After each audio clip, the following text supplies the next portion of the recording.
آمين آمين استجب دعانا ولا تخيب سيدي رجانا آمين آمين استجب دعانا ولا تخيب سيدي. بسم الله الرحمن الرحيم. الحمد لله الذي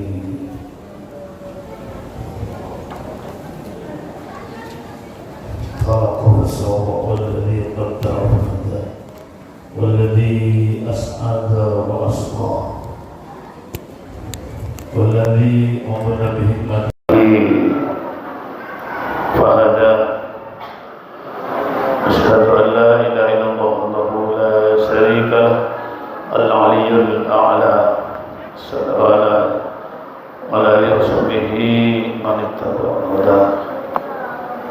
سبحانك لا علم لنا إلا ما علمتنا إنك أنت العليم الحكيم. لا حول ولا قوة إلا بالله العلي العظيم. أما بعد. Hadratul muhtaramin, para ulama, para siddiq, sesepuh dan bin sepuh, mobil khusus pada jajaran pengurus takmir masjid Sunan Ampel yang dimuliakan Allah Subhanahu wa taala, mustami'in wal mustami'at yang dimuliakan oleh Allah Subhanahu wa taala. Monggo sareng-sareng kita mulai pertemuan kali ini dengan pembacaan suratul Fatihah, dengan harapan mudah-mudahan kita semua, keluarga kita semua, Allah jadikan hamba Allah atau umat Nabi Muhammad yang sempurna, sehingga insya Allah bahagia dunia, bahagia akhirat. Mudah-mudahan pahala Fatihah nanti disampaikan kepada Rasulullah Muhammad sallallahu alaihi wasallam wa alihi wasallam. Rasulullah Muhammad Yusuf bin Muhammad Yusuf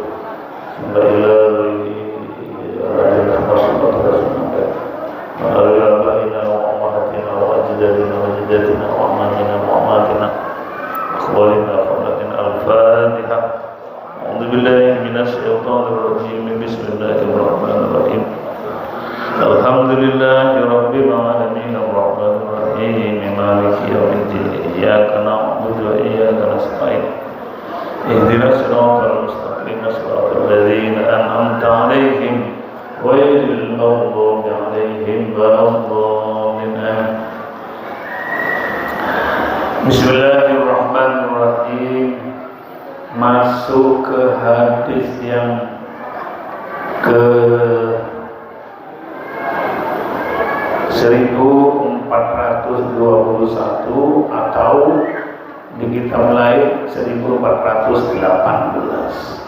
atau hadis ke-14 dari bab. Wa an Sa'd bin Abi Waqqas ayruya dan riwayataken saking Sa'd bin Abi Waqqas, Sa'd bin Abi Waqqas radhiyallahu anhu, mugi-mugi ridhoi sapa Allah anhu saking Sa'ad bin Abi Waqqas. Beliau menyatakan anna Rasulullah sallallahu alaihi wasallam bahwa Rasulullah kana iku ono sapa nabi ya ta'awwadu dubur salat bihadil kalimat. Ya ta'awwadu nyuwun reksa sapa nabi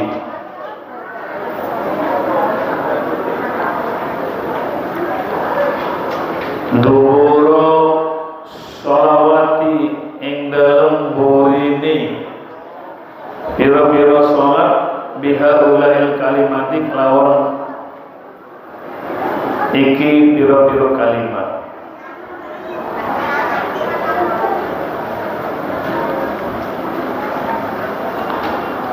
Setiap kali sholat Nabi membaca isti'adzah seperti di bawah ini. Bagaimana yang sering dibaca Nabi sehabis sholat 5 waktu? yaitu Allahumma inni a'udzubika minal jubni wal bukhli wa a'udzubika min an urda ila ardalil umri wa a'udzubika min fitnatid dunya wa a'udzubika min fitnatil qabri. Allahumma du Allah inni sedul ingsun iku a'udzu iku nuwun reksa sapa ingsun bika dhateng panjenengan ya Allah minal jubni saking jubun itu kocian wedian dhikul qalbi lemah hatinya. Rasulullah menyatakan ya Allah saya mohon perlindungan dari hati yang lemah, wedian. Wal bukhli lan nuwun reksa saking bakhil. Bakhil itu medhit itu cerai, katanya orang Madura cerai. Medhit, meleki.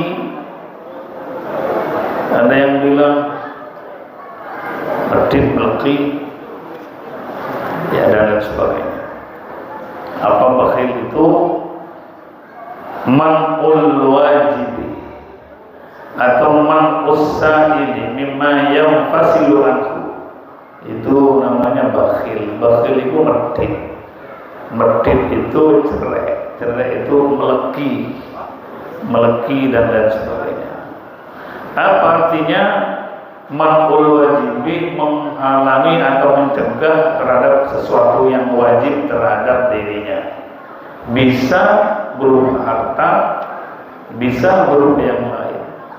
Wa indal Arabi dan orang Arab, yang maksud bakhil itu man'us sa'ili, gak pernah ngei terhadap orang yang minta-minta.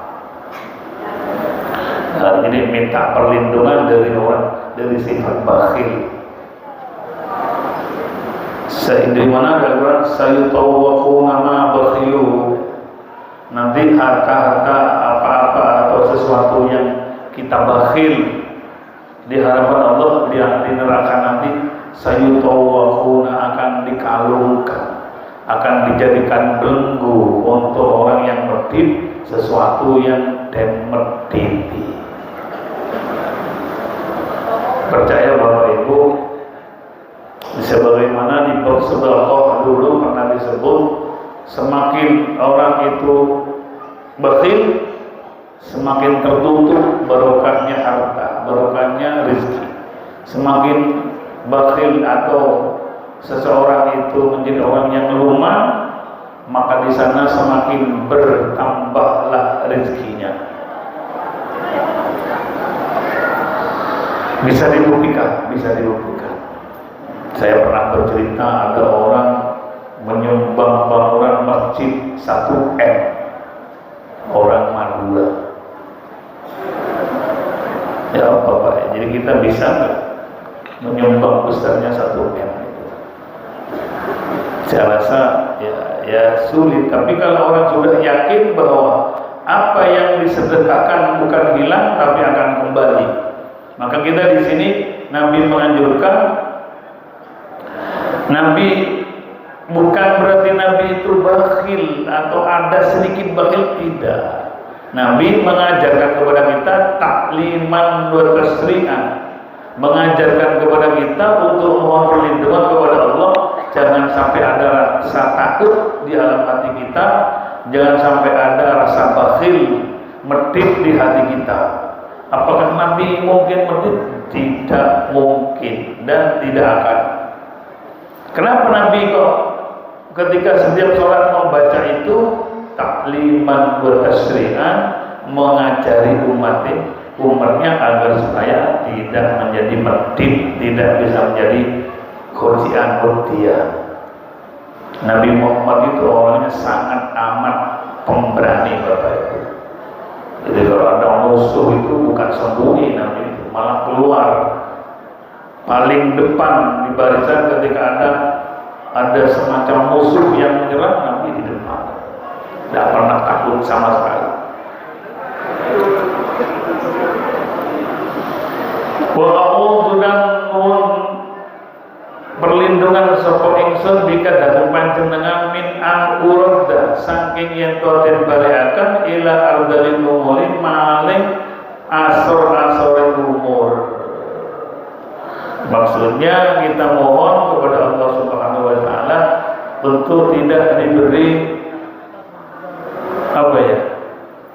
terlalu sepuh. Kita kalau sudah umurnya 80 ngerepoti Pak ya. Bayai mandi minta harus dimandikan. Kemudian kalau mau BAB mesti ke kamar anak kecil itu diantar oleh anak cucunya. Kemudian cewek mesti dicewoi. Itu kita mohon perlindungan. Lah ada orang yang begini Bapak Ibu, mungkin bukan karena melihat anaknya prediksikan tidak. Kak Welas, Kak Opa ini, ya Allah, mudah-mudahan kalau saya nanti memang takdir mati, mudah-mudahan Kak Loro disi, ada yang bilang begitu. Kenapa? Khawatir anak-anaknya Kak Welas. Mudah-mudahan dijauhkan dari sifat stroke. Kalau stroke ini Bapak Ibu, anak kita 1 bulan insya Allah sabar. Tapi kalau sudah 2 bulan, 3 bulan, udah tak resep, dibentak-bentak orang tua karena sudah gak berdaya lagi. Jadi maka di sini a'udzubika min an urad ila ardalil umuri. Ya Allah, saya mohon perlindungan dan panjenengan, mudah-mudahan saya tidak dikembalikan kepada daya yang lemah, tenaga yang lemah seperti saat kecil dulu. Orang banyak mengatakan orang kalau sudah umurnya tua 80 tahun ke atas akan kembali menjadi anak kecil lagi Bapak Ibu. Satu bukti ada di antara keluarga saya yang sepuh umurnya 80 tahun lebih sakit. Ke dokter itu resepnya bayi umur 8 tahun yang diberikan kepada dia. Jadi mangan ditulang ya. Mandi dimandikan, itu sudah ngerepoti. Kalau anaknya sabar, di sana lah surga anaknya di sana. Yang sulit pas 1 bulan sabar, tapi kalau sudah 3 bulan 4 bulan ruwet. Adik orang yang sakit itu mesti bentak itu. Merasa ditinggalkan itu ya sepaneng jadinya marah-marah. Anaknya nggak sabar, wis jadi wis gak situ swarga anak itu. Maka di sini mulai sekarang sejak saat ini mohon perlindungan kepada Allah agar supaya kita tidak dikembalikan kepada ardalil umur, kepada masa-masa kita lemah. Ya kembali ke anak kecil lagi. Istilahnya cekak ini pokok diri Allah yang mudah-mudahan kalau memang ada takdir meninggal ya mudah-mudahan meninggal dalam artian tidak usah menyiksa keluarga, merepotkan keluarga. Itu diminta oleh Allah dan itu disunnahkan, diajarkan oleh Rasulullah. Beliau menyatakan a'udzubika min an a'udzuka ila ardalil umuri. Saya mohon perlindungan ya Allah supaya saya tidak dikembalikan kepada tenaga yang lemah, artinya ayat. Wa al-haramu adalah orang yang tua bangka. Mudah-mudahan matinya dalam keadaan tidak seperti itu. Artinya sebelum lumpuh, sebelum menyiksa banyak keluarga, ya mudah-mudahan kalau takdirkan saat seperti itu. Kita minta sebelum terjadi itu. Wa a'udzubika min fitnatid dunya wa a'udzubika bika dari panjenengan min fitnatid dunya saking fitnah dunia. Wa a'udzubika min fitnatil qabri dan mohon perlindungan daripada fitnah di dalam alam kubur. Apa yang maksud fitnah dunia? Bi'an ubtuliya bil ghina. Sebagaimana kita dicoba oleh Allah dengan kekayaan. Kekayaan itu ujian, Pak. Awil fakri utawa panjenengan atau kita diuji dengan kefakiran. Kefakiran pun juga ujian. Kadal fakru ayyakuna kufran. Orang fakir itu hampir saja dia kufur kepada Allah. Hampir saja kufur. Kenapa? Karena sudah mengeluh menelongso, akhirnya maitu nang pangeran. Itu akhirnya menjadi bisa naudzubillah bisa menjadi kufur. Kenapa? Mengeluh dan lain sebagainya. Jadi kita mohon perlindungan daripada fitnah dunia. Kaya, mudah-mudahan kekayaannya bisa membawa ke surga. Dalam artian rezekinya digunakan untuk berjuang di jalan Allah. Kalau ternyata kekayaannya bisa menjerumuskan kita, ya berarti kekayaannya tidak menguntungkan. Maka kita mohon kepada Allah, wa'udzubika min fitnatid dunya, dari fitnahnya dunia. Wa'udzu dan mondokso sebab kita di kamar panjenengan min fitnatil qabri, dari fitnah kubur. Ini an-nasi an su'alil muhtina ini fihi. Fitnah kubur itu yang timbul atau disebabkan daripada pertanyaan malaikat munkar nakir. Wal mu'minu fa innal mu'mina sedulur mukmin iku yasbutu bisa jawab ketika ada pertanyaan munkar nakir. Wal munafiqu bididdihi, sedangkan orang munafik tidak akan bisa menjawab pertanyaan malaikat munkar nakir. Intinya begini, Pak. Malaikat munkar nakir ini pakai bahasa Arab, Pak, tanya itu. Rabbuka wa man nabiyuka dan seterusnya. Kalau kita nggak bisa bahasa Arab, bagaimana kita bisa jawab?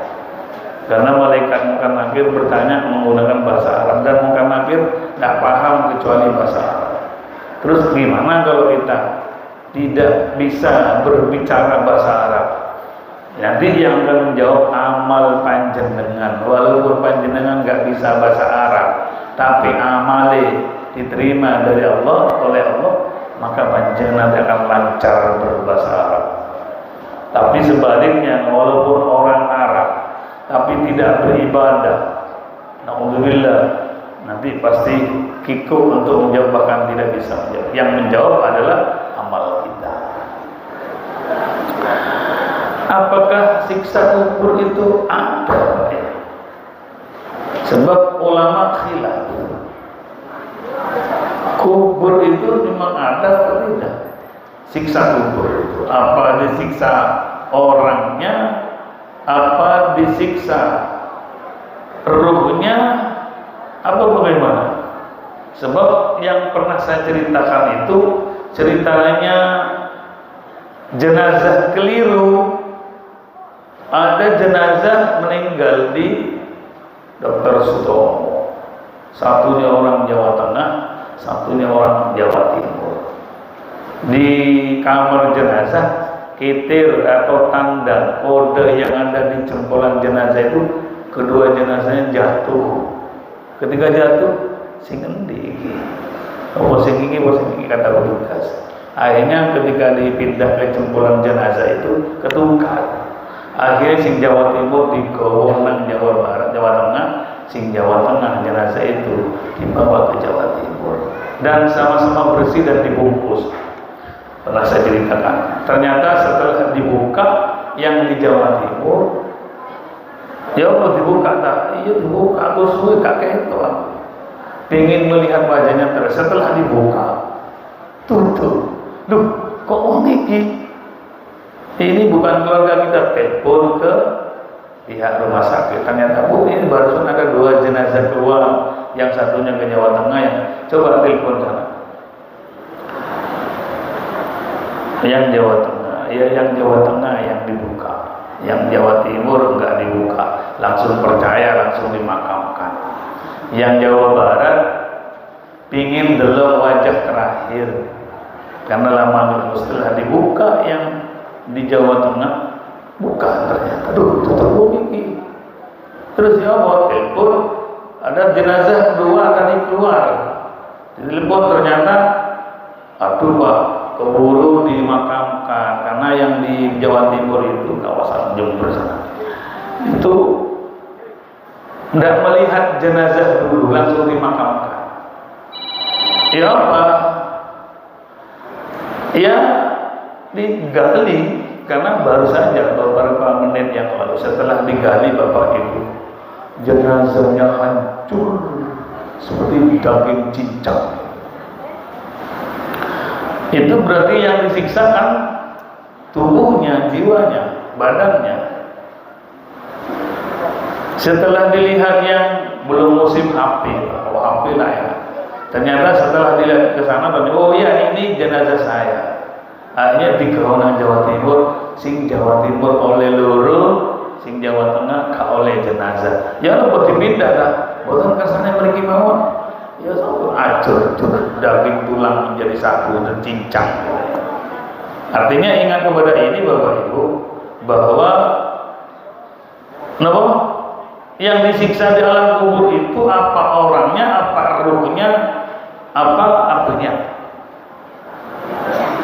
Mungkin oleh Allah Subhanahu wa taala sengaja dikelirukan, dibikin keliru agar supaya umat sing seurip itu bisa mengambil iktibar dari kejadian itu. Hingga setelah dilihat jenazah itu sudah daging dengan tulang sak lauk, sak apa namanya, sak jenazah apa sak kafannya hancur jadi seperti daging cincang itu. Berarti menandakan yang disiksa adalah tubuhnya. Tapi bisa jadi ruhnya yang disiksa, kemudian tubuhnya kenapa ditampakkan seperti itu? Karena memang sebagai takbir iktibar kepada kita agar supaya tidak terjadi seperti itu. Ternyata setelah dilihat Bapak Ibu, itu saya diterain kiai saya di pondok. Orang itu ternyata orang wanita panggilan apa ya? Panggil manggung, dipanggil manggung. Ya terus dipanggil manggung itu kalau tuh atau jam 3 sore sudah berangkat. Maghrib tak bajang maghrib, tak sholat isya, tak bajang subuh itu. Tidak jelas itu. Akhirnya apa yang terjadi? Oleh Allah sebagai dijadikan kasus ibu terbongkar sampai di apa namanya tertukar kitirnya itu, tandanya itu ya karena memang biar menjadi itibar, biar yang hidup hati-hati sampai ngelakoni kayak mengukui. Mudah-mudahan kita dijauhkan dari seperti itu. Mudah-mudahan kita ya jenazah kita utuh Bapak Ibu. Orang yang amalnya apik saya itu pasti jenazahnya utuh karena Allah mengharamkan jasad orang yang ahli ibadah untuk dimakan oleh kegermet, set-set, ulat dan sebagainya dalam kubur. Seperti halnya jasad dan tubuhnya para nabi itu utuh dijamin gitu. Nabi Adam sampai Nabi sekarang. Jadi bicara alam kubur memang ada siksaan, ada yang mengatakan ya ada katanya enggak ada, tapi juga memang mayoritas ulama menyatakan bahwa siksa kubur itu ada. Di sini dikatakan inna adzabal qabri ala sahih min aqwal ulama yang yaqulu ala ruh wal jasadi. Siksa kubur itu katanya ulama dalam qaul sahih dari dahulu para ulama yaqulu ala ruhi terjadi pada ruh, alam barzakh, wal jasadi juga jasad. Jadi yang disiksa katanya dihimpit bumi, tulang rusuknya. Dan ada kasus lagi Bapak Ibu di negara Arab sana ya, apa namanya, Irak, Iran dan sekitarnya, ketika ada anak bayi, anak kecil kata usia SD kurang lebih itu gugur dalam peperangan kena bom dan lain sebagainya, terus dimakamkan dalam satu kubur itu isi 3. Di kubur itu aja kalau orang mati syahid kan dimakamkan sakelambinya, tidak boleh dimandikan, tidak boleh dibungkus, tidak boleh disolati, langsung dimakamkan. Bedaan seperti kita meninggal di rumah, ya mandikan, dibungkus dan disolati. Kalau mati syahid tidak. Hingga cerita beberapa bulan bahkan beberapa tahun mau dipindah, seurin kayak Allah, kayak seperti kemarin itu utuh dagingnya.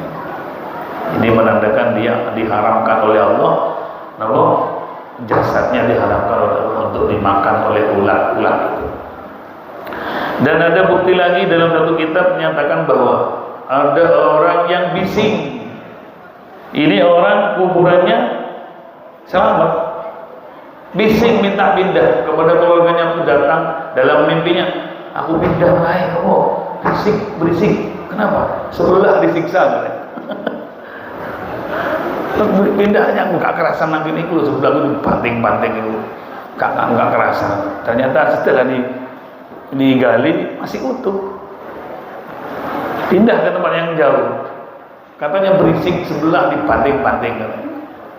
Ya Allah, berarti alam kubur itu ada betul siksaannya.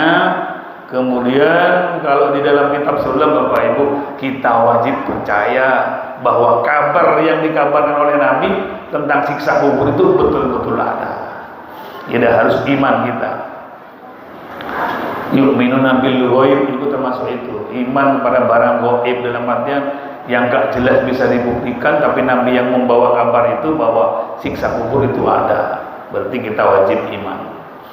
Dan iman seperti bukti-bukti yang sudah ada diceritakan para alim ulama, para asatidz, bahwa orang yang disiksa itu ya ruhnya ya juga jasadnya. Ada kasus lagi, pondok pesantren Sidogiri itu membeli tanah di sebelah kuburan. Ternyata ada 2 jenazah di sebelah ini kuburan makam, ini tanah. Di sebelah ini ada 2 kuburan yang nyempal, entah kuburannya sopo. Ditanyakan di desa itu nggak ada yang tahu. Sudah saking lamanya itu nggak ada yang mungkin anak keturunnya sudah banyak yang meninggal. Mau tidak mau keputusan kiai dan orang desa dan aparat dan orang yang tua jadi pindah. Ini kenapa? Ini ternyata bisa jadi gosap dulu ketika dimakamkan di tempat orang lain daripada tanpa izin. Mau tidak mau secara hukum fikih tinjau segala macam maka harus dipindah. Akhirnya pindah. Yang satu ini digali sudah tanahnya sudah keras lagi, sudah seperti bukan tanah gembur lagi. Utuh, Pak, utuh. Pindah, ya diusul pindah. Yang sebelahnya ini ketika digali oleh 1 jengkal sampai setengah meter, tukang galinya itu muntah-muntah, baunya nggak kuat, muntah lagi karena sudah terlanjur dibayar, digeduk itu terus, muntah-muntah lagi, naik lagi, turun lagi, sampai ke bawah, tidak ada, tinggal tulang belulang yang sudah hancur. Saking suwi ini, itu muntah-muntah, baunya nggak karuan, kau ngomong. Yang digali, setelah digali mencapai sekian, artinya kedalaman layaknya kuburan, kedalamannya itu enggak ada hanya serpihan-serpihan aja, tapi baunya itu puluhan tahun, bisa jadi ratusan tahun gitu. Karena sing doi keluarganya enggak ada. Yang satunya utuh. Berarti siksa kubur itu ada. Ya sampean bisa melihat lah, sing utuh berarti ya selamat. Sing baunya gak karuan itu loh. Sudah ratusan tahun mungkin gak ketemu, keluarganya sudah hilang. Itu baunya seperti itu.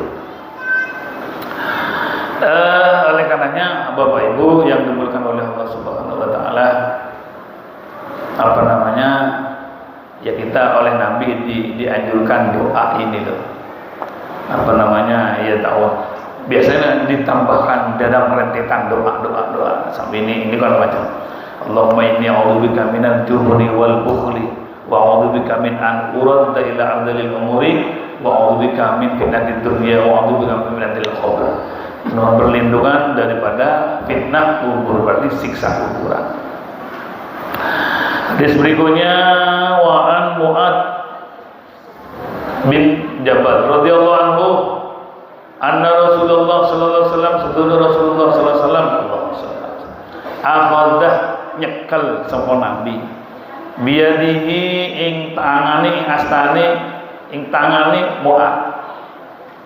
Oleh Nabi dipegang tangannya, bilang ya Mu'ad, hei Mu'ad, wallahi demi Allah, inni sedulur ingsun iku la uhibbuka, yaktini cinta sapa ingsun ka ing sira. Senang Pak ya, sepertinya oleh Nabi, Mu'ad aku senang nang awakmu. Ya apa kira-kira umpama kita ojo Nabi, kiai panjenengan aja dipangelein. Aku saja senang nang awakmu. Itu hatinya mungkin Pak ya. Senang, apalagi Nabi yang menyatakan, ya Mu'ad, inni la'ubuka suruh iku yaktini pakai lam taukid Pak. Sungguh aku senang pada dirimu. Kalau digabung dengan hadis innama yusarul mar'u ma'aman ahabba, manusia nanti di hari kiamat akan dihisab, dikumpulkan bersama dengan orang-orang yang kita cintai. Panjenengan cinta pada Nabi Muhammad, insya Allah dibangkitkan dalam kubur dan dikumpulkan bersama Nabi Muhammad. Siapa yang orang yang cinta pada Nabi? Orang yang melakukan perintah dan syariat Rasul dan menjauhi larangannya. Itu berarti kita sudah bukti bahwa kita cinta kepada Nabi. Insya Allah akan dikumpulkan dengan beliau. Amin. Buktinya lagi bahwa kita cinta pada Rasul, pada Nabi Muhammad, banyak baca selawat. Banyak membaca selawat. Yang ketiga, bukti cinta kita mengikuti dan meniru lelampan Nabi, kelakuan dan pekerjaan Nabi, amal-amal yang dilakukan Nabi kita tiru. Senang bermasyarakat, senang silaturahmi, tidak pernah memutuskan hubungan famili, kemudian cinta ibu dan sebagainya. Itu berarti kita membuktikan bahwa kita cinta kepada Nabi. Kullu ma yuhibbul mahbub, kullu ma yuhibbul mahbubun. Setiap sesuatu yang dicintai oleh yang kita cintai, kita juga cinta. Apa yang dicintai Nabi, kita harus cinta apa yang dicintai Nabi. Itu berarti menandakan kita cinta kepada. Semoga masuk kepada innama yusarul mar'u ma'aman ahabba, bahwa kita nanti akan dikumpul oleh Allah bersama orang yang kita idolakan. Ya, kita banyak mulai seperti halaqah seperti ini, Nabi menyatakan kubur surga. Ini kita sudah mengikuti. Orang mengaji itu Pak, jangankan paham apa yang disampaikan, gak paham saja pahalanya sangat besar sekali pahalanya, kata Nabi. Setelah menyatakan Rasulullah kepada Mu'ad, ya Mu'ad, aku sayang nang awakmu, faqala maka oleh dawuh sapa Nabi, usika ya Mu'ad, usika mekas-mekas sapa ingsun, mesen-mesen ka ing sira, aku tak pesen nang awakmu ya Mu'ad, ya Mu'ad, aku seneng nang awakmu, aku sampai tak peseni sekarang. Napa yang pesen Nabi? La tad'anna fi dhuhuri kulli sholatin taqulu, la tad'anna ojo pernah ninggal temen sapa sira. Katanya Rasulullah, ya Mu'ad, aku seneng nang awakmu, tak pesene yo. Napa Rasul? Temen ojo sampai tinggal, ojo pernah meninggalkan. Fi dhuhuri kulli sholatin, setiap selesai baca, setiap selesai sholat, temen ojo ditinggal. Opo? Baca ini loh, Allahumma a'inni ala dzikrika, seperti dibaca oleh imam di Sunan Ampel ini biasanya menjelang subhanallah subhanallah subhanallah, mesti beliaunya baca Allahumma a'inni ala dzikrika wa syukrika wa husni ibadatika. Pak ya, Allahumma a'inni, Allahumma du Allah a'inni mugi panjenengan nulung bangkulo ala dzikrika untuk eling nang panjenengan, wa syukrika lan nyukuri panjenengan, wa husni ibadatika dan bagusi ibadah nang panjenengan. Allahumma a'inni ala dzikrika. Apa Pak ya? Apa? Allahumma inni Allahumma a'inni ala dzikrika wa syukrika wa husni ibadatika. 3. Kata Nabi, Mu'ad, aku senang awakmu, aku senang awakmu, senang kepada dirimu, oleh karenanya ojo sampai meninggalkan, sungguh jangan pernah ditinggalkan bacaan kalimat ini. Apa? Allahumma a'inni ala dzikrika wa syukrika wa husni ibadatika. Nanti sampai didengarkan imam sini nanti sholat isya mesti membaca Allahumma a'inni ala dzikrika wa syukrika wa husni ibadatika pas baca subhanallah. Bagaimana untuk ingat kepada Allah? Allahumma du Allah ini mugi panjenengan menolong saya untuk zikir, eling, ingat kepadamu. Bit tayaqqudi min sunnatil ghaflah, adalah selalu ingat daripada lupa kepada Allah. Wadawa misuhudi dan langgenge penyaksen. Artinya eling kepada Allah selalu, otak hati ini selalu ingat kepada Allah Subhanahu wa taala. Kemudian wadawa misuhudi dan selalu menyaksikan dalam artian kata al-ihsan itu. Jadi kita menyaksikan bahwa Allah seakan-akan hadir di hadapan kita. Jadi al-ihsan itu ayat anta'budallaha ka'annaka tarahu. Kata Nabi, ya kamu beribadah kepada Allah, menyembah kepada Allah seakan-akan Tuhan hadir di depan kita. Itu namanya as-suhud atau dawamus suhudi. Ketika kita beringat kepada Allah seakan-akan Allah hadir di depan kita. Itu namanya dawamu syuhudi. Kita minta kepada Allah, tolonglah kami ya Allah untuk selalu ingat kepada dirimu. Ingat jangan bagaimana hati dan otak dan pikiran selalu ingat kepada Allah, wa dawamil syuhudi, dan selalu merasa Allah hadir di hadapan kita. Itu yang kita minta kepada Allah. Wa syukrika, dan minta mensyukurimu. Bagaimana mensyukuri ini? Al-qiyamu bil ubudiyati, melakukan, mendirikan atau menunaikan terhadap ubudiyah ibadah kita, bitafarrubi lahu an kulli syagilin, untuk melepas diri, mengosongkan diri dari sesuatu yang menyibukkan di dunia, urusan dunia ini. Urusan dunia yang menyibukkan kita hilangkan, tujuannya al-qiyamu bil ubudiyati, untuk melakukan peribadatan kepada Allah. Itu yang kita minta kepada Allah. Jadi urusan dunia minta dihilangkan ketika beribadah. Kemudian menyaksikan, melihat seakan-akan ada Allah ketika kita beribadah. Seperti kriterianya alisan anta'budu karena katahu, ketika beribadah seakan-akan Allah hadir. Kita melihat Allah Subhanahu wa taala. Kemudian wa husni ibadatika, dan mohon kepada Allah agar supaya ibadah kita termasuk ibadah yang baik. Itu kesimpulan daripada Allahumma inni ala dzikrika wa syukrika wa husni ibadatika. Dalam hal beribadah harus dengan bi ayyuhafidu ala sunanil ibadati. Ibadah yang baik bagaimana? Bi ayyuhafidu ala sunanil ibadati, ya adalah menjaga dan melindungi untuk melakukan ibadah-ibadah yang sunnah, wa adabiha adh-dhahirah, dan melakukan ibadah dengan adab-adab dan sopan santun beribadah. Itu yang dikatakan ibadah yang baik atau husni ibadatika, wal batinah, dan dohir dan batin. Jadi yang diminta kepada Allah dalam doa itu, Allahumma inni ala dzika, ya Allah, tolonglah kami untuk selalu ingat pada dirimu. Bagaimana cara ingat? Adalah untuk menghilangkan, dalam artian dawamus suhud, kita praktekkan dalam ketika ibadah seakan-akan melihat Allah. Wa syukrika, dan untuk mensyukuri dirimu ya Allah, itu mendirikan peribadatan dengan mengosongkan hati dari urusan dunia, diganti dengan urusan akhirat, dengan fokus kepada Allah Subhanahu wa taala.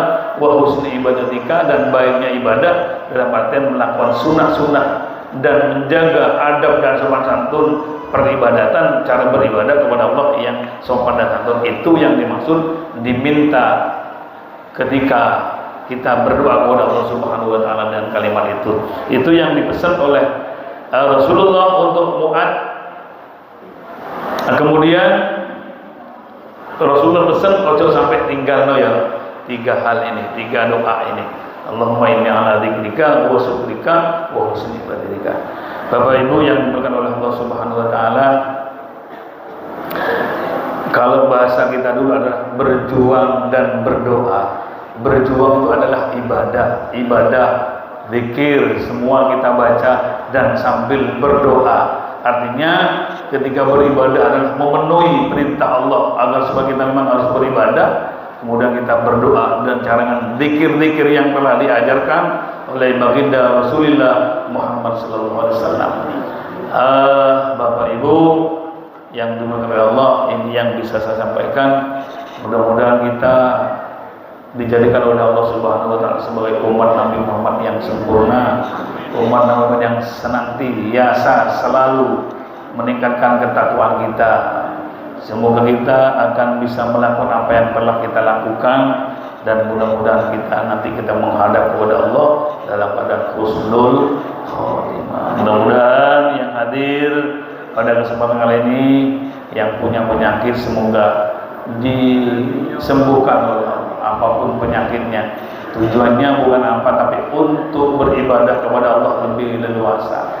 Mudah-mudahan penyakit yang ada di tubuh kita dihilangkan oleh Allah, disembuhkan oleh Allah, agar supaya kita beribadah lebih baik kembali. Amin Allahumma. Mudah-mudahan rezeki yang ada pada kita rezeki yang halal, rezeki yang diridhoi oleh Allah Subhanahu wa taala, rezeki yang bisa dijadikan untuk modal beribadah kepada Allah Subhanahu wa taala. Dan demikian hadirin rahimakumullah. Al-Fatihah. Alhamdulillahirabbil alamin. Ya, assalamualaikum warahmatullahi wabarakatuh.